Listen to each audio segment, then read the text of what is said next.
I want to welcome you back to our Bible study called Let Him Kiss Me. And before we get into chapters 3 and 4 today, why don't you grab your notebook, or you can just listen along if you want. And let's talk about some of the things that we talked about in tape 1. And of course, the first thing we did in tape 1 is we went through our preview book. And I thought that was very important in this series to have a preview book, because it discusses not only the view of the book, because there are different views of the Song of Solomon. I think some of those views are inaccurate. I think some people are afraid to discuss the book, and it's really unnecessary when you look at the book from just a simple perspective where we can learn as brothers and sisters in Christ. We can learn about a husband and wife and their relationship. We can learn about sexual intimacy in a marriage, a biblical marriage. And also, while learning that, we can also know that the Bible and the author of the book is Jesus Christ, and the Bible does portray him as the subject of the book. And so it's interesting that Solomon, like many other books in the Bible, is a type of Jesus Christ. So we're looking at it, at the Song of Solomon, from that perspective. We're looking at it where you can learn about intimacy between husband and wife, biblical intimacy, scriptural intimacy. So we're taking a biblical and a scriptural look at sex and the relationship between a husband and wife. And then we're also looking at the relationship between Jesus and the believer, because the New Testament does call the body of Christ the bride, that he is preparing a place for now and coming back to receive one day, and we'll talk about that in just a moment. So let's begin with a quick review of what we talked about in tape 1. Some of the things we talked about in our preview book was the idea that some types of sex is biblical and scriptural, and there's some types of sex that's unbiblical. We talked about that. And then we talked about the path to intimacy. We compared the Jewish marriage and the Christian marriage with each other. And we also talked about in the Jewish marriage and the Christian marriage that a lot of those things in the Jewish marriage and the Christian marriage actually portray a sinner coming to Christ, knowing Christ, having a relationship with Christ, and then spending eternity together. So we talked about that. And then we talked about the word know or knew. The Greek word is to know, and the Hebrew word is knew. For example, Adam knew his wife. And we talked about the idea that the actual word sex is not in the Bible. And the biblical word that's used is the word knew or to know.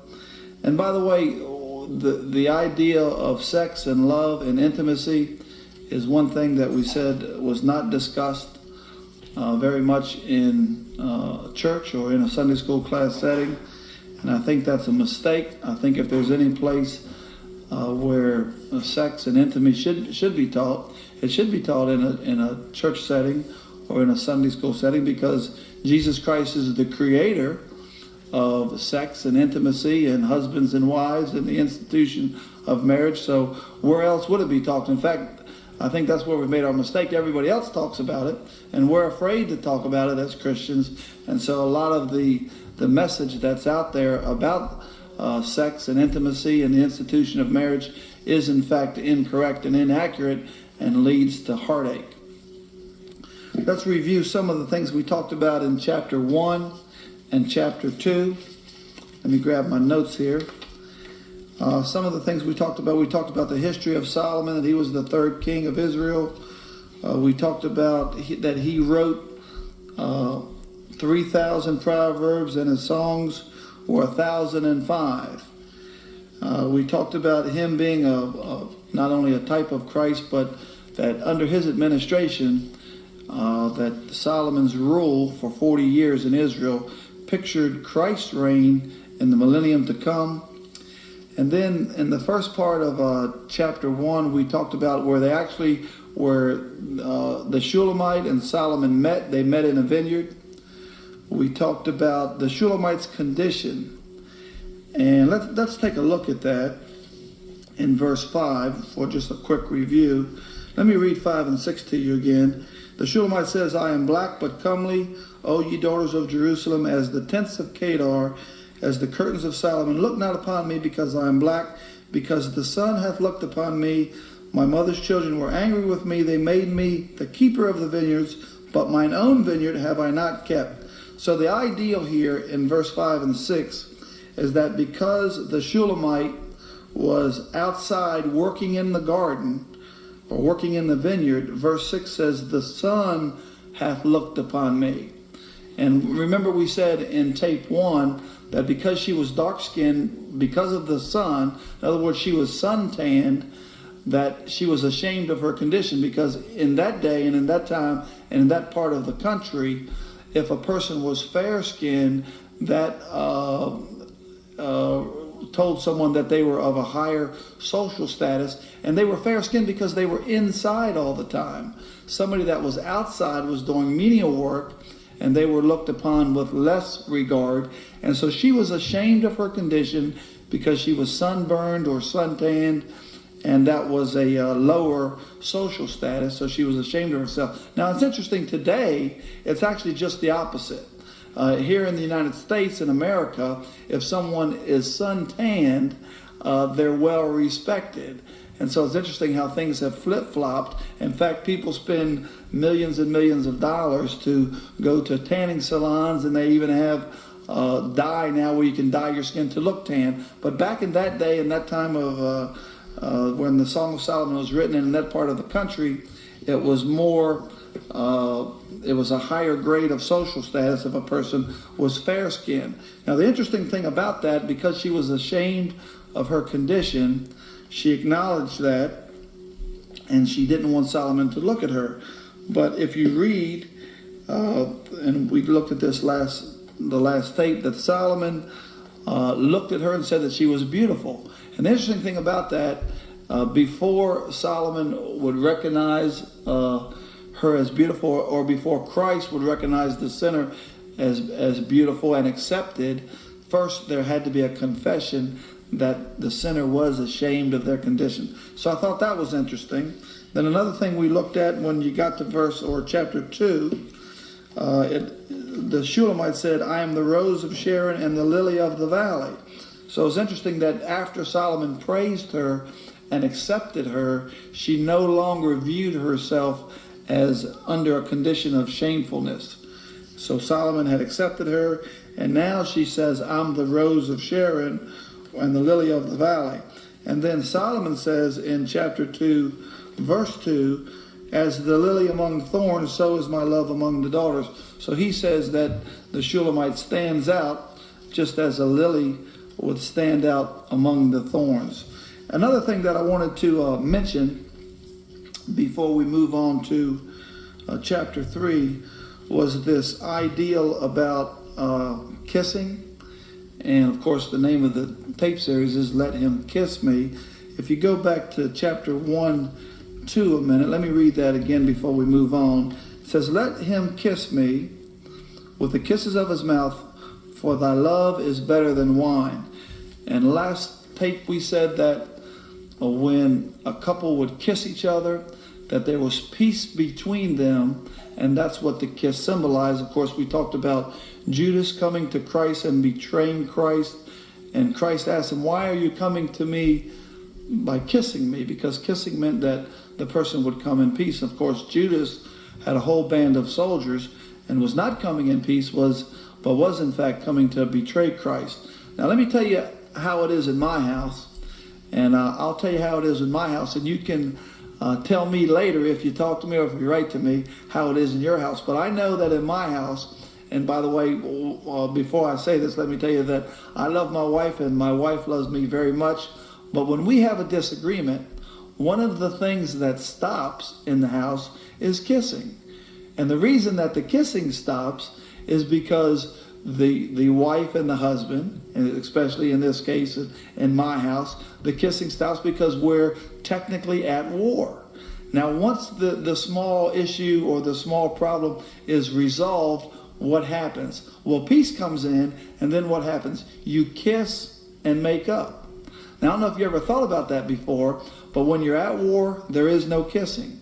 When peace is made, then you kiss and make up. So it's interesting that some of the simple things that we do is right here in the Bible, and the idea of kissing it symbolizes peace. And in fact, when when a couple kiss, that means they're at peace and they're not at war. And let me just give young folks a warning about the ideal of kissing. A lot of times when couples are starting to date and decide who they're going to have for a wife or a husband, there's kissing that takes place. And it's interesting that sometimes, whether the young gentleman comes to the young woman or the young woman comes to the young man, that they kiss, and oftentimes the kiss is not brought for the reason of peace. Sometimes the kiss is brought, or they come together and there's betrayal there. So I think a young couple should be very careful that when they start to explore their relationship with each other, and obviously the biblical view is no sex outside of marriage, but there's often kissing outside of marriage. And my question to the young folks who are listening to this tape, is the kiss symbolizing peace, or is the kiss symbolizing betrayal? You think about that as you start to date and as you start to look for your spouse. Let's begin with chapter 3, and we'll, just like we did in chapter 1 and 2, we'll read through every verse. We're going to, by the time we finish this series, we're going to read through every verse in the Bible. So if you have your Bible and you'd like to follow along with me, this particular part of our series, of course, you can look in your notebook. It's called I Sought Him, But I Found Him Not. And the Shulamite is going to be the speaker in the entire chapter 3. So let's begin chapter 3:1, and that says, By night on my bed I sought him, whom my soul loveth. I sought him, but I found him not. Now let me stop there for just a moment. The phrase, by night on my bed, would indicate that the Shulamite is having a dream. So that's what it means, by night on my bed. She's having a dream, and she is concerned about her husband-to-be, because if you look back in verse 2, if you have your Bible, look back in verse 2:16. Let me read that to you. 2:16. Let me go back just a minute. Let's go back to 1:1. First of all, in chapter 1:1, where it says, Let him kiss me with the kisses of his mouth, for their love is better than wine. That is where the Shulamite and Solomon first meet. All right? Then when you get to chapter 2, verse 16, verse 16 is the espousal. In other words, they have made an agreement that after they met, they're going to marry each other. They made a commitment to each other. The Shulamite is going to commit herself to Solomon, and Solomon is going to give up his life, or give up his way of life, for his bride-to-be. So chapter 1:2 is when they meet, and then in chapter 2:16 it says, My beloved is mine, and I am his. He feedeth among the lilies. So the ideal in 16 is that they have made a commitment to each other to be husband and wife. Now they're not married yet. They're just espoused, or what we would call today, they're engaged. And one of the things in the Jewish espousal is that usually there was a 1-year period before or after the couple made an agreement to marry each other. There was a 1-year period before actually the wedding took place. Now, as far as Jesus and his bride, it's very similar. And we're going to talk about that in just a moment. But there's a period of time where the bride of Jesus Christ is espoused or engaged to Jesus. Jesus has left, as we talked about in tape 1. He has went back to his Father's house to prepare a place, and we'll look at that again in this tape. And then there's a long period of time, and then there's a time where the bridegroom will come back to receive his bride. So when we get to chapter 3, they're separated. And she's concerned for Solomon, and she's concerned when she goes to bed, and she has a dream about Solomon. Let's read chapter 3, verse 1 again. By night on my bed, I sought him whom my soul loveth. So one of the things that you can discern from 3:1 is that the Shulamite is having a dream, and that because of the dream, she is actually very concerned about the absence of her husband-to-be. And you can also tell by 3:1 how much she loves Solomon, because she's very concerned about him. Now, the reason that Solomon is not there is that he has, in fact, went back to his father's house to prepare a place. And while I'm talking about this, if you're following along in your Bible, turn to John. Let's see, John chapter. Let's see what I have here in my notes. It's John 14. If you'd like to follow along with me, turn in your Bible to John 14. And let me give you some background on the Jewish espousal and the Jewish wedding. What would happen in the nation of Israel is each tribe had a section of Israel that was his inheritance. And what would happen is the father's estate would be handed down to the son, and the son's estate would be handed down to his son, and so forth and so on. So everyone pretty much remained as an owner in a certain part of Israel. Now, when the father would build his house, the son, when he would find a bride, he would, after there was an engagement or a spousal period, the son would leave the bride and he would go back to the father's house and build an addition onto the father's house. The father was still alive, and the son would go back to the father's estate. He would build an addition onto his father's estate. He would prepare a place. Then after the place was prepared, and like as I said earlier, there was about a 1-year period, then he would go back and actually take a bride. That's where you get the phrase, by the way, to take a bride, because he would take the bride from her mother's house back to his father's house, and that's where they would live. The estate would be passed from father to son. Now, with that in mind, it's interesting that the New Testament talks about the same type of preparation that Jesus has for his bride. And I'm going to read to you a couple scriptures from chapter 14, 1 through 4. And this is Jesus talking, and he says, and it's very interesting, remember we just read in Song of Solomon 3:1 that the Shulamite was troubled by Solomon's absence. And then let's go to the New Testament, and Jesus says in 14:1, let not your heart be troubled. Ye believe in God, believe also in me. So this is what Christ is saying to his bride to be. And then verse 2, it says, in my Father's house are many mansions. Some of you may have rooms or estates. If it were not so, I would have told you, I go to prepare a place for you.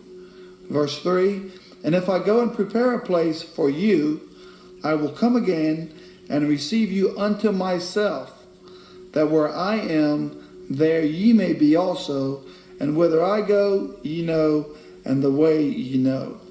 So it's interesting that Jesus is telling his disciples, which are actually his bride, that he is going to depart for a while, that he's going to go back to his Father's place, and he's going to prepare a place for his bride, and that he will come back, take his bride back to his Father's estate. And it's interesting that that whole section starts off with, let not your heart be troubled. So I thought that was interesting, where in verse 1 of the Song of Solomon, chapter 3, that the Shulamite is troubled. She has a dream, and she is searching for her Solomon. The last part of 3:1 says, I sought him, but I found him not. Verse 2, I will rise now and go about the city in the streets, and in the broad ways I will seek him whom my soul loveth. So it's clear from the Shulamite's words here that she can't live without her Solomon. And I would have a question to the husbands and wives. Are you in your marriage in a situation and in a position where you cannot live without your husband, or you cannot live without your wife? And then I would also ask you, and by the way, when I'm talking about these things don't just apply to you, but they apply to me also. I would also ask that, are you in a position where you cannot live as a believer? Are you in a position where you cannot live without Jesus? Are you in a position where you would say, where's Jesus whom my soul loveth? The next part of that verse says, I sought him, but I found him not. Verse 3, the watchmen that go about the city found me, to whom I said, saw ye him whom my soul loveth? So once again, she's saying, hey, I'm looking for this person. I have to have this person. I desire this person. Verse 4, I was but a little that I passed from them, but I found him whom my soul loveth. I held him, and I would not let him go until I had brought him into my mother's house and into the chamber of her that conceived me. So she has a dream. She is looking for her Solomon. They're espoused. They promised that they would marry each other. And so she's very concerned about Solomon's absence. She's concerned that he's not there. She has a dream. But in that dream, she does eventually find Solomon. Notice what she does. Verse 4 says, I held him and I would not let him go. Likewise, I would ask, is that the way we feel about our spouse? Where if there's a situation where it's restored, would you say to your spouse, I will not let them go again? And then notice at the end of that, verse 4, it says, I held him and would not let him go until I had brought him into my mother's house. Now, why would she bring Solomon to her mother's house? Remember, this is a mother's daughter, and she brings Solomon to her mother's house because it's her mother's house that is the safest place that she knows. So she holds on to her Solomon in this dream, and she takes him right back to her mother's house where she feels very safe and where he is going to remain with her. Now notice what happens when you get to verse 5. It says, I charge you, O ye daughters of Jerusalem, by the roes and by the hinds of the field, that ye stir not up, nor awake my love, till he please. Now when you get to verse 6, there's a shift in time here. And let me read that. It says, who is this that cometh out of the wilderness like pillars of smoke, perfumed with myrrh and frankincense, with all powders of the merchants? So the Shulamite is waiting for her Solomon. Now remember, when she met Solomon as a shepherd. And then off in the distance, there's this great wedding procession coming. And she says, who is this that cometh out of the wilderness like pillars of smoke? And there's this wedding procession with great incense coming. And then verse 7 says, behold his bed, which is Solomon's. 80 valiant men are about it, of the valiant of Israel. Now, Solomon's coming back. She might not even know it's Solomon. All she knows it's the king of Israel. Remember, she met Solomon as a shepherd. And here comes the king of Israel in a wedding procession. Verse 8, they all hold swords, being expert in war. Every man hath his sword upon his thigh because of fear in the night. Verse 9, King Solomon made himself a chariot of wood of Lebanon. He made the pillars thereof of silver, the bottom thereof of gold, and the covering of it of purple, the midst thereof being paved with love for the daughters of Jerusalem. Go forth, O ye daughters of Zion, and behold King Solomon with the crown wherewith his mother crowned him in the day of his espousals and in the day of the gladness of his heart. Let me just do a quick recap right here. Remember that Solomon had left as a shepherd and said he would return to marry and take the Shulamite as his bride. And then all of a sudden there's a wedding procession coming, but it's not the shepherd, it's Solomon returning as king. And it's interesting that Jesus Christ came the first time as a shepherd, but when he comes back for his bride, he's coming back as the king of Israel. And in fact, while in the historical story here, while Solomon was gone, she may have told people that, hey, I'm married or going to marry the king of Israel. People may have laughed at her. And then she probably even questioned in her own mind, is this person that I met as a shepherd really who he says he is? So there's a lot of questions going on, and it's interesting that those questions is Solomon who he says he is, and is he really coming back for me, and is he really the king of Israel? Those same questions are asked by us today as believers. Is Jesus really the king of the Jews? Is Jesus really coming back for his bride? Is Jesus really who he says he is? But the Shulamite believed that. The Shulamite waited for her husband, and her husband did in fact return as he said he would in a great wedding procession. I thought it was interesting that when Solomon does return, it's talking about him returning with great incense and great smoke rising up before him. And if you read Revelation 1:7, it says, talking about the return of Jesus for his bride, it says, behold, he cometh with clouds. So I thought that was interesting. And then also there's a similar verse in Jeremiah 4:13 and also in Daniel 7:13. So the focus of chapter 3 is that the Shulamite was concerned about her husband or her husband to be. She waited for him, and then he returned just as he said he would. And in fact, not only did he return as he said he would, but he is who he said he was. And in fact, the same thing can be said about Jesus. We want to go to chapter 4 now after reviewing all of chapter 3. So if you're following along in your Bible, turn to Song of Solomon chapter 4. And we want to start with, let's do just remind you what we've talked about. In chapter 1, we have the meeting where Solomon and the Shulamite meet. And then in chapter 2:16, you have the espousal. And then in chapter 3, you have the wedding procession. And now we come to chapter 4, and we get to the wedding night.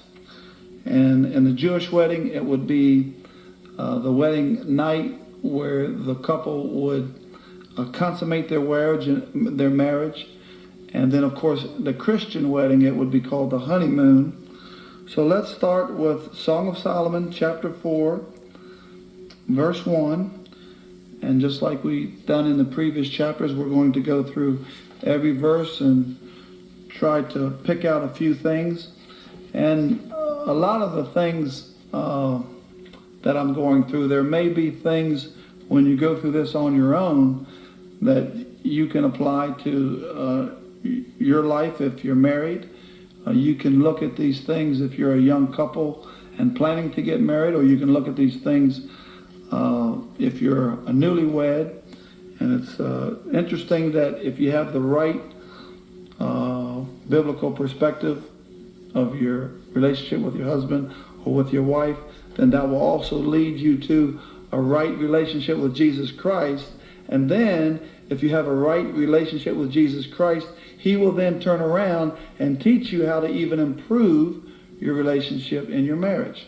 So it's very important to start with something simple like this tape series and a few notes, and just start to head down a path of intimacy with each other, a biblical path, a scriptural path of intimacy, and then that will hopefully lead you to and teach you lessons about intimacy with Jesus, and then he in turn will turn around and teach you even more lessons and insight into your marriage, because remember, he is the creator and the designer of marriage. Let's go to chapter 4, verse 1. Again, this is the wedding night, and I believe we talked about this in tape 1, where during the wedding night or the wedding supper or the wedding festival, the couple, the newlywed couple, would go into either a tent or a chamber or a room, and a lot of times the wedding ceremony or the wedding feast would last 7 days. The couple would stay in their tent or in their room or in their secret chamber. They would consummate their marriage, and then when they returned, they would return as one flesh, and then the feast would be over. Now, some wedding suppers or wedding feasts went longer than 7 days. The wedding feast would continue to go on as long as they stayed in their room. And so, but when the couple would emerge, they would emerge as one flesh, and then the feast would be over. So let's start with Song of Solomon 4:1. Behold, and anytime you see that phrase behold in the Bible, you need to behold it, because it's very important. It's a word to grab your attention. And by the way, in chapter 3, the Shulamite was the speaker, and in chapter 4, Solomon's the speaker. Behold, thou art fair, my love. Behold, thou art fair. Thou hast dove eyes. Within thy locks, thy hair is as a flock of goats that appear from Mount Gilead. Now, some of these things are going to sound as if they're not compliments. One of the things I would not recommend is, if you're a husband, I would not recommend that you say to your wife that you look like a flock of goats, because she's probably not going to understand what you're talking about. But you have to put this in its historical context. And by the way, there's so many details in the Song of Solomon that you have to hold that this is an actual historical event between actual historical people. Solomon is a historical figure. The Shulamite is a historical figure. Now, there's some discussion on exactly who Solomon's, probably his first wife, who that was, but they were historical figures.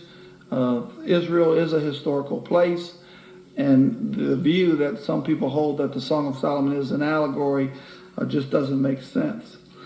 But remember, as we're talking about Solomon praising his wife during the wedding night, some of the compliments and some of the praises might seem out of place today, but they were certainly compliments in their time. It says in verse 2, thy teeth are like a flock of sheep that are even shorn, which came up from the washing, whereof every one bears twins, and none is barren among them. So as the Shulamite and Solomon are engaging and consummating their marriage during their wedding night, he starts to praise her, and as he's praising her, he's making her comfortable, and he's going to say over and over again, thou art fair, or thou art beautiful.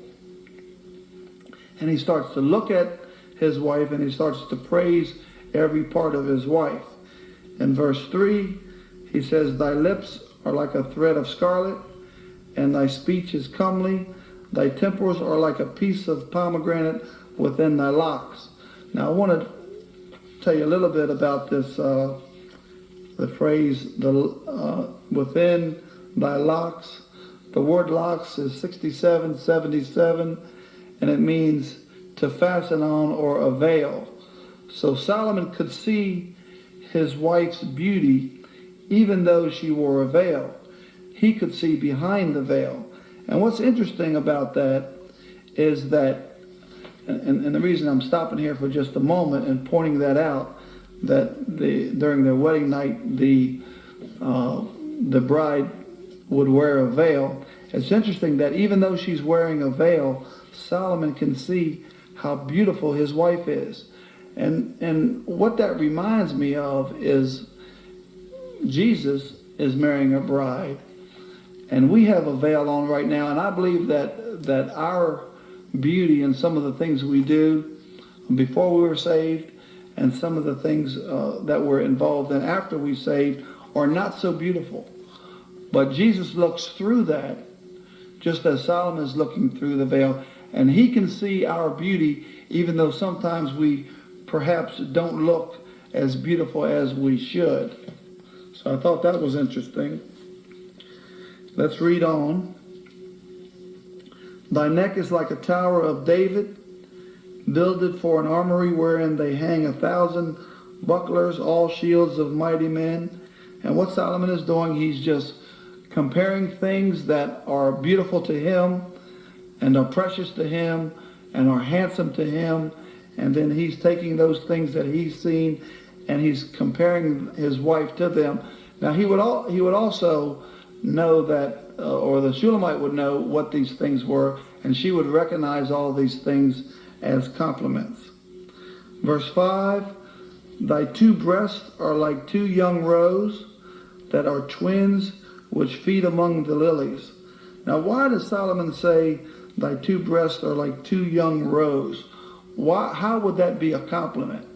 Well, when a young woman would see, or even a young man would see two young deer, the first thing someone would think about is when they would see two young deer in the field, is that those two young deer are not only beautiful, but they would be something that you want to caress. And so he's saying that his wife's breasts are something to be caressed. They are involved in their wedding night. They are involved in lovemaking. They are involved in consummating their marriage. And one of the things we're going to talk about later on in another one of the tapes, and I said this a little bit in tape 1, is that when God created man, he created man to be excited through sight. We're going to talk about this more. And so men are excited through their eyes. All right? Women are created by Jesus. Remember that Jesus is the creator. He's not just the creator of mankind, but he's the creator of all these institutions that we talk about in our Bible studies. But man is created and excited through sight. Women are created and excited through touch. So in their lovemaking, Solomon says in verse 5, thy two breasts are like two young roes, and he knows that she knows that two young deer would be something that you would caress. So that excites, he's excited by what he sees, because that's the way God created him, and she's excited by touch. And so when Solomon says that her breasts are like two young deer, that excites her and enhances their lovemaking. The second part of verse 5 says that are twins which feed among the lilies. And then verse 6, unto the daybreak and the shadows flee away, I will get me to the mountains of myrrh and to the hill of frankincense. So all this poetic language is designed not only to enhance their lovemaking, but it's designed so that the Shulamite would be excited by touch and Solomon would be excited by what he sees. Verse 7, Solomon says again, thou art fair, or thou art beautiful, my love, there is no spot in thee. Now I thought that was interesting, because in the beginning of the Song of Solomon, the Shulamite is ashamed of her condition because she's sunburned or suntanned. Now, what does the Shulamite appear to Solomon after they're married and after she has given herself to him? He says that he can find no spot in her. And I thought that was interesting because the New Testament says that when Jesus comes back for his bride, he's coming back for a pure bride. And we're not pure in and of ourselves, but we're pure because we have the righteousness of Jesus Christ. Verse 8 says, "Come with me from Lebanon, my spouse." See, they're married now. This is during their wedding night. "Come with me from Lebanon, my spouse, with me from Lebanon. Look from the top of Amana, from the top of Shinir and Hermon, from the lion's dens, from the mountains of the leopards. Thou hast ravished my heart, my sister, my spouse. Thou hast ravished my heart with one of thine eyes and one chain of thy neck." Now it's interesting in verse 9 that Solomon calls the Shulamite his sister. And that's a term of endearment when one would call their wife their sister. That's what that means. It's just a term of endearment. And then verse 10, "How fair is thy love, my sister, my spouse. How much better is thy love than wine, and the smell of thine ornaments than all spices." So Solomon is saying that not only is his wife beautiful, but that her love is beautiful, and that their love and their love making is more intoxicating than wine. Verse 11, "Thy lips, O my spouse, drop as the honeycomb. Honey and milk are under thy tongue, and the smell of thy garments is like the smell of Lebanon." Now notice verse 12. It says, "A garden enclosed is my sister, my spouse, a spring shut up, a fountain sealed." Now I want to stop here for just a moment and talk about some of the things that are talked about in our culture today. But in verse 12, it says, "A garden enclosed is my sister, my spouse, a spring shut up, a fountain sealed." And I believe that the way that a woman should behave and that a woman should keep her virginity until marriage, I don't think that it's biblical for a man or a woman to engage in sexual activity outside the marriage relationship. I think that it's dangerous to engage in that type of activity. I think that the only place that's proper to be sexually intimate is inside a biblical scriptural marriage, and that the woman should remain pure, and that the man should remain pure, and that they can consummate their marriage after they've committed themselves to each other. Verse 13, "Thy plants are an orchard of pomegranates with pleasant fruits, camphire and spikenard." One of the things that is a young married couple has a much more, I believe, satisfying wedding night than if it is their first time of making love to each other instead of something that they had been doing all along. It's much more memorable, and I think that if there was a sexual activity prior to the marriage, that those things ultimately lead to heartache. Verse 14, "Spikenard and saffron, calamus and cinnamon, with all trees of frankincense, myrrh and aloes, with all the chief spices." So this lovemaking that Solomon and the Shulamite are involved in is fragrant, and that's why they're mentioning all these fragrances.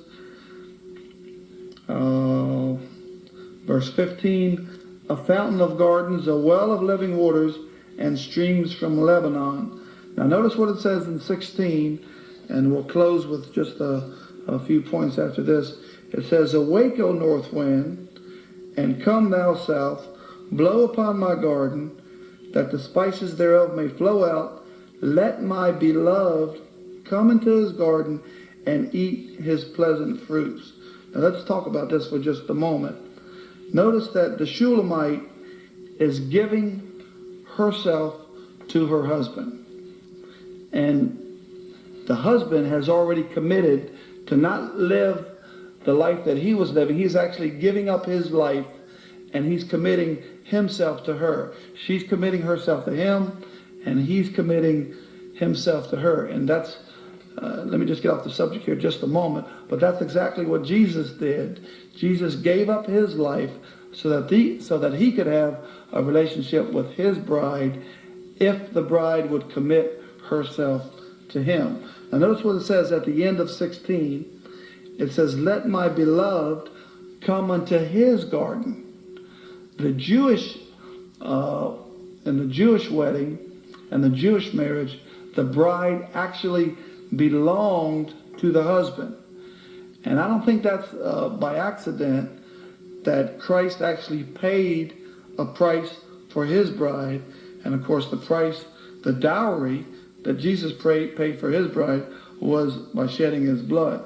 And that's where you get the whole ideal of a dowry, where the Jewish husband would actually pay for his bride, and his bride would actually become his property. Now that sounds politically incorrect today, but there's a commitment that the wife would belong to the man, and that the man would give up his life for his wife. So it's not by accident that the Shulamite says, "Let my beloved come unto his garden and eat his pleasant fruits." So she's clearly giving herself to him. He is enjoying his wife is enjoying him, and they are committed to each other, and they are having a great wedding night. And then after, of course, their lovemaking would be over, they would come out of their chamber.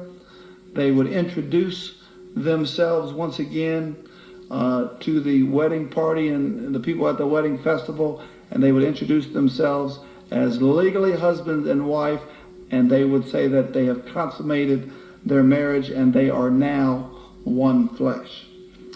When we get to our next tape in part 2, we're going to discuss chapters 5 and 6, and then finally we'll discuss chapters 7 and 8.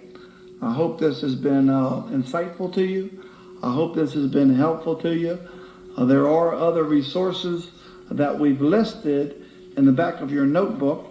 If you'd like to get more information on this subject, we always list 10 different references in the back of our notebook, because there's much more can be said on the Song of Solomon.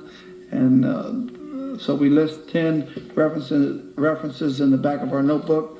But I hope you've enjoyed what you're hearing. I hope you look forward to chapters 5 and 6 in tape 3, and then chapters 7 and 8 in tape 4. In the meantime, may God bless you.